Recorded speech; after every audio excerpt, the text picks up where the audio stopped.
পূর্বাজ লাইফস্টাইলে সবাইকে স্বাগত জানিয়ে আজকের আর একটা নতুন ব্লগ শুরু করছি। আশা করি আপনারা সবাই ভালো আছেন। তো আজকে হচ্ছে গিয়ে বুধবার, আর এখন বাজে হচ্ছে 11:10। তো আমার তো পুজো করা হয়ে গেছে, জল খাবারও আমাদের খাওয়া হয়ে গেছে। এই একটুখানি বিশ্রাম নিচ্ছি। আপনাদের তো বলেইছি আমি 5-10 মিনিট বিশ্রাম নিয়ে আবার কাজ শুরু করি। তো যাব, আজকেও তাড়া নেই, কেন কি ডাক্তার সাহেব সকালবেলা উঠে সে একদম দৌড় লাগিয়েছে একবারে। সে কালকে তো ওই যে রাত্রি 3টের সময় ফিরেছে। বলছি আপনাদের সব এক এক করে ঘটনা সবই জানাচ্ছি। আর আজকে আর মানে সে জল খাবার তো খাওয়ার সময় পায়নি, সে এক গ্লাস জল খাওয়ারও সময় পায়নি। বলে বোতলটা ভর্তি করে দাও, বলে 1 বোতল জল সঙ্গে নিয়েছে। বললাম একটু বিস্কুট কি মুড়ি কি কিছু সঙ্গে দিয়ে দেবো? না না না, আমার খাওয়ার সময় নেই, আমি দেখি রাস্তায় আমি কোনো কিছু খেয়ে নেব বলে সে দৌড়ে একবারে। নার্সিংহোমে কাজ আছে, তারপরে সে গাড়ি নিয়ে যাবে, গাড়ি ঠিক করাতে হবে। সে এখন পাগলা হয়ে আছে, তার সঙ্গে এখন কথা বলার মানে সময়ও নেই, আর সে কথা বলবেও না। তো যাই হোক, আর যিশু তো সকালবেলায় গেছিলো কাজে, এখন ঘরেই আছে, আবার কল এলে হয়তো যাবে, জানি না। তো চলুন তাহলে আমার সঙ্গে থাকুন আপনারা। বলছি এক এক করে আপনাদের সঙ্গে সব গল্পই করব। চলুন। তখন রাত্রি 3টে, জানেন, তখন ডাক্তার সাহেব বাড়ি এসছে। আমি তো ফোন করেছিলাম, তারপরে তো ঘর বার করে যাচ্ছি। রাত্রি 2টোর সময় আবার ফোন করেছি, জানেন, যে কি গো কি অবস্থা, এই তোমার কি মানে এখনো কি কাজ শেষ হয়নি? বলে না, কাজ তো শেষ হয়ে গেছে, ওটি পরিষ্কার চলছে। এবার অতগুলো ওটি হয়েছে, ওটি নোংরা হয়ে আছে, এবার তিনি তো আর সেগুলো ছেড়ে দিয়ে আসবেন না, সে তো জানা কথাই। এখন দাঁড়িয়ে থেকে ওটি পরিষ্কার করাবে, হ্যাঁ, তারপরে নিজে হাতে যন্ত্রপাতি মোছা হবে, পরিষ্কার করা হবে, হ্যাঁ, তারপরে আমাদের ওখানে যে মাসি আছে তাকে দিয়ে সব ওটি ধোয়া মোছা পরিষ্কার হবে, পরিচ্ছন্ন হবে, তারপর তিনি আসবেন। এই করে যখন বাড়ি এসে পৌঁছলো তখন রাত্রি 3টে, জানেন। এসে পরে তারপরে গা ধুলো, খাওয়া দাওয়া করলো, করে তারপর 3:30টের সময় আমরা শুতে গেছি। আবার আজকে সকালবেলায় উঠে দৌড় একদম। কালকে গাড়ি নিয়ে যখন গেছে এখান থেকে, কালকে আমাদের যে ড্রাইভার সে কালকে যেতে পারেনি, তার কি অসুবিধা ছিল, তো অন্য একজন ড্রাইভারকে পাঠিয়েছিল। তো সেই ড্রাইভারটা না একটু মানে সেই গবা টাইপের দেখলাম তো আমি। তো যাই হোক, গেছে, গিয়ে তারপরে কি বলে মাঝ রাস্তাতেই নাকি প্রচণ্ড বৃষ্টি, আর গাড়ি খারাপ হয়ে গেছে, স্টার্ট নেয়নি, আর দাঁড়িয়ে গেছে। তো আমরা বহু চেষ্টা করেছে, তো হয়নি। তারপরে কি ওখানে কাছাকাছি কোন গ্যারেজে নাকি গিয়ে ডাকতে গেছে, তা সে আসেনি, অনেক টাকা চাইছে, আসেনি। বলছে বলে আবার জানো তো ফিরে এসেছি, এসে দেখি গাড়ি স্টার্ট নিয়েছে। নিয়ে আবার তখন সে কলকাতা গেছে, গিয়ে যেখানে যা দরকার কাজ আছে সমস্ত করেছে, করে তারপরে ওই আমাদের যেখানে গাড়ি ঠিক করায় টাটা মোটরস সেখানে গেছে। তারা দেখে টেকে বলেছে যে এরকম গাড়ির প্রবলেম হচ্ছে, ইঞ্জিনে ধুলোবালি ঢুকে গেছে বা কিছু জল ঢুকে গেছে বা কিছু হয়েছে, যে কারণে এরকম হচ্ছে, 1-2 দিন গাড়িকে রেখে যেতে হবে। এবার সময় নেই, এদিকে বলে আবার যে নার্সিংহোম থেকে বারবার কল আসছে ওটি হবে। এবার ডাক্তার সাহেব না থাকলে ওই কাজগুলো না করলে তো ওটি হবে না। তো সেই জন্যে তাড়াতাড়ি কল আসছে। এবার ওর সঙ্গে যে রয়েছে আমাদের যে ম্যানেজার, তাকেও প্রয়োজন। তো দুজনে মিলে তখন বলে যে ওরা মোটামুটি গাড়ি স্টার্ট করে দিল, আমরা তাহলে গাড়ি নিয়ে, ড্রাইভার বললো কিচ্ছু হবে না স্যার, আমি চালাবো, চলুন।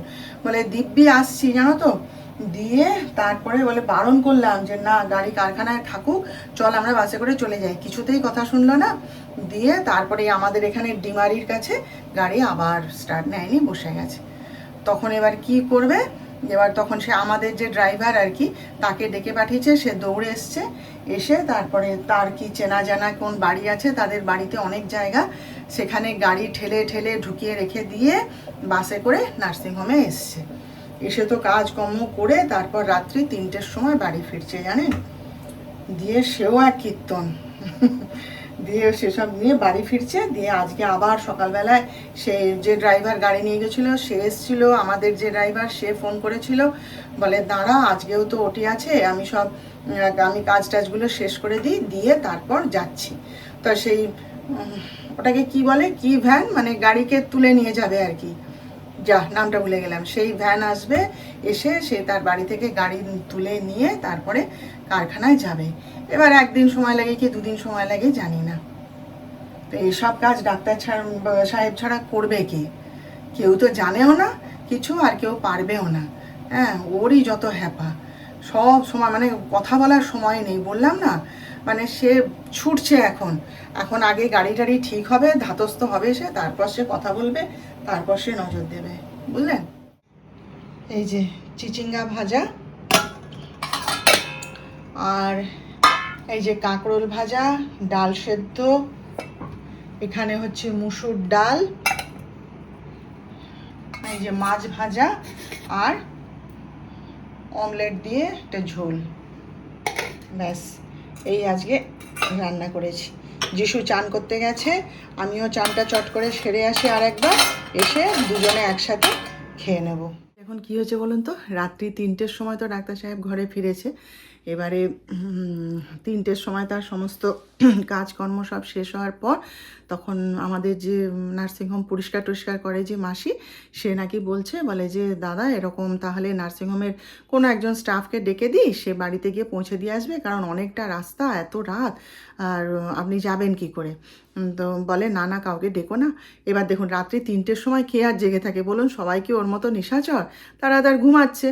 তখন বলে যে তবু নাকি একজন স্টাফকে ডেকেছে, বলে সে তার ঘুমে যে অবস্থা দেখলাম, সে তাকে নিয়ে আর আসা যাবে না। বলে না না থাক, বলে নিচে নেমে আসতে তখন সে দারোয়ানটা বলেছে এত রাতে যাবেন স্যার, বরং একটু অপেক্ষা করুন, সকাল হলে চলে যাবেন।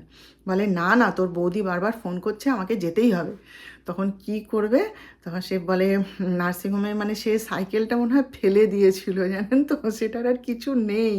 সে মানে রংচটা ঝরঝরা একটা সাইকেল এক কোনায় পড়েছিল, তাকে নাকি টেনে সে দারোয়ান বের করেছে, করে বলে দাদা এইটা নিয়ে কি যেতে পারবেন? তখন কাকে ডাকবে, কার বাইক নেবে, কি করবে? সবাই তো ঘুমাচ্ছে না দরজা বন্ধ করে। দিয়ে তখন বলে হ্যাঁ হ্যাঁ যেতে পারবো, বলে সেই সাইকেলটাকে নিয়ে বাড়ি এসছে, জানেন। আমি এখন গেট খুলতে খুলতে বলছি তুমি এলে কি করে, এতটা রাস্তা এত রাতে? বলে না, বলে ওই যে ওইটা নিয়ে এসছি। আমি সাইকেলটার দিকে তাকিয়ে আর কিছু বলিনি, জানেন। হ্যাঁ, চুপচাপ হয়ে গেছি। তারপরে বলে হাসপাতাল মোড়ের কুকুরগুলো তো আমাকে চেনে না, সেগুলো আমাকে তাড়া করেছিল, বুঝলে। এক ধমক দিয়েছি, সব গিয়ে চুপ করে বসেছে। আমি বলি তুমি ওই সাইকেলটা নিয়ে চালিয়ে তুমি এলে? বলে হ্যাঁ, তো কি হয়েছে, রাত্রেবেলায় কে দেখতে পাচ্ছে, আর কাকে ডাকবো, কার কাছে বাইক চাইবো, কি করব? আর চাবি কোথায় আছে, কে আছে, এখন কে জানে। আমি বলি ভালো। তারপরে সকালবেলায় উঠে তো যিশুর সঙ্গে তোর বাপির দেখা হয়নি। তারপরে যিশু কাজ থেকে ফিরে আমার জিজ্ঞেস করছে বাপি কোথায়, জিজ্ঞেস করছে কটায় ফিরলো ফিরলো। তখন আমি বলছি ঘটনাগুলো, ওনার চুপচাপ হয়ে গেছে শুনে, জানেন তো, অবাক হয়ে আমার মুখের দিকে তাকিয়ে আছে। তারপরে বলছে মা বাপি কেন এরকম বলে দেখিনি, হ্যাঁ এর কি মানে কিছু নেই, কোনো নেই। আমি বলি তুই জিজ্ঞেস কর যা তোর বাপি কেন এরকম। বলে আশ্চর্য, এ নিজে কি সেটা কি ভুলে যায় নাকি, এরকম করে কেউ? আমি বলি সাইকেলটা একবার দেখে আসবি যা, সেই সাইকেলটাকে তো ঘরে রেখে দিয়ে গেছে, উঠকে আর নিয়ে গিয়ে কী করবে, আর নিয়ে যাবেই বা কী করে? আমি সাইকেলের চেহারাটা একবার দেখে আসবি যা। বলে আশ্চর্য, একে কিছু বলার নেই, বলে হাসাহাসি হচ্ছিল, জানেন। তাও তো এখনও তো ডাক্তার সাহেবের মানে মুডে নেই, তো যখন মুডে আসবে তখন ওইটা নিয়ে আমরা ঠিক করেছি পিছনে লাগা হবে, তখন দেখবেন হুল্লোড় কাকে বলে। তো সন্ধ্যা দিয়ে উঠলাম, এই যে দেখুন এক গুচ্ছের চিরুনিকে ধুলাম। আমি যখনই মাথায় সাবান দিই না, তখনই মাথায় সাবান দেওয়ার আগে পর্যন্ত যে চিরুনিটা ব্যবহার করার সেটাকে সাবান জলে ডুবিয়ে দিই। মাথায় সাবান দেওয়ার সঙ্গে সঙ্গে চিরুনিটাকেও সাবান দিয়ে ধুয়ে নিয়ে তারপরে ব্যবহার করি। তো সেই সব চিরুনিগুলোকে সকাল থেকে ডুবিয়ে রেখেছিলাম, দিয়ে এই এখন সব ধুয়ে নিলাম সাবান জল দিয়ে।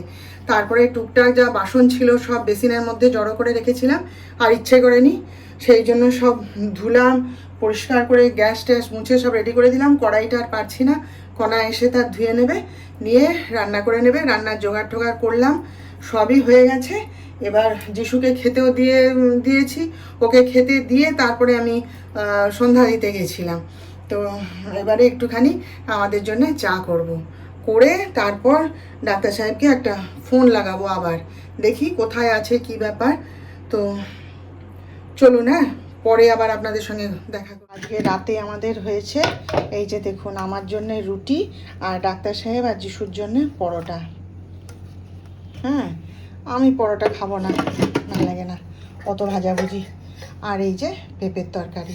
তো যিশুর খাওয়া হয়ে গেছে, আর ডাক্তার সাহেব তো এখনও আসেইনি। যখন রান্না করতে আসবে যিশু বলে কি, মা অনেক দিন পরোটা খাইনি, আজকে যখন তুমি পেঁপের তরকারি করবে তাহলে পরোটা করে দাও। এবার আমি না ভয়ে আর কোনাকে বলতে পারছি না, জানেন তো আমার কেমন লাগে বলতে। আমি বলি, দেখ বাবা, আমি বলতে পারবো না, ও রুটি করবে, রুটি করে দিয়ে যাক, তারপরে বরং রুটিগুলোকে তোকে আমি তেলে ভেজে দেবো, তুই তাই খাস। বলে কেন, উপরে তো করে দেয়, উপরে তো লুচি পরোটা সবই করে, তো তুমি বললে কি হবে। দিয়ে তারপরে না আমার এটা কেমন একটা লাগছিল আর কি বলতে। আমি কি জানি করবে কি নাই করবে, ও তো এসে থেকে তো রুটি তরকারিই করে দেয়। তারপরে আসতে পরে আমি কণাকে বলি, কণা এরকম যিশু যে এরকম পরোটা খেতে চাইছে, 4টে করে দিবি। বলে হ্যাঁ, কেন দেবো না, তুমি ওরম করে কথা বলছো কেন। আমি বলি যে না দেখ, তুই কি মনে করবি সেই জন্য। বলে মনে করার কি আছে মামি, উপরেও তো তাদেরও তো করে দিই, তো তোমাকে তাহলে করে দেবো 4টে, তার অসুবিধা কি আছে।